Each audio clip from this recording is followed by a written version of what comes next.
One of the most common expenses I see in this realm is yard signs, right? So I know in Illinois we have had the state party or a local party give $100 to a candidate.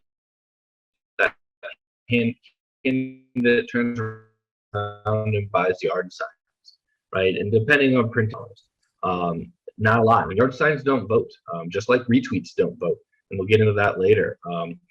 Yard signs tend to make your existing voter, your existing supporter feel like they got something that makes them feel like they're doing something to support without actually knocking doors and canvassing for you. Meanwhile, for $100 in systems, you can get over 1,400 minutes. You can get almost 3,000 text messages, and these are pricing based on Call Hub.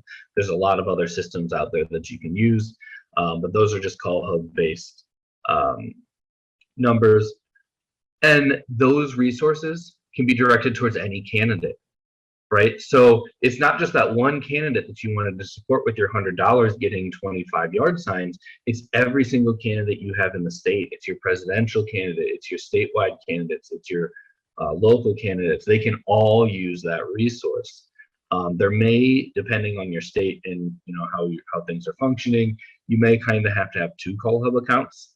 That's what we ran into with Illinois. We had a federal account where we would spend money for our federal candidates, and we had a local account where we spend money for state house or local candidates. So that's just Call Hub, or that's just investing in a system for phone banking. Something like StreamYard, which is what we use to do our live streams. And when I get to social media in a minute, I'll hammer down that live stream is God on most platforms.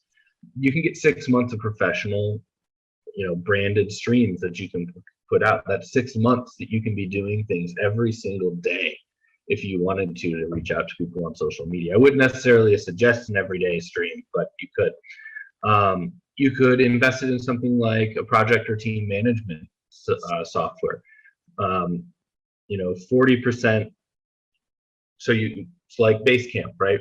That $100 would get you 40% of renting Basecamp for a year from the Youth Caucus, because they rent it for $250 a year right now. You can get, you could start paying for Slack, things like that. So you can use these things. You can invest in these systems to provide long-term resources to help your organizing be more effective, to help your growth. And to me, 25 yard signs versus 3,000 text messages is a no-brainer to me. It's not even something that I think that we should be continuing, or we should be considering being comparable. And even getting into things like StreamYard, you're going to reach, you have the potential to reach way more people with a stream than you do with that yard sign, where you're, depending on if you have a good location, the yard sign could reach more people. But that yard sign only, like the one behind Howie, all it says is Howie, Hawkins, Angela Walker, Greens for president and vice president, right? That live stream, if you catch someone, they get to hear your policies, they get to hear you speak.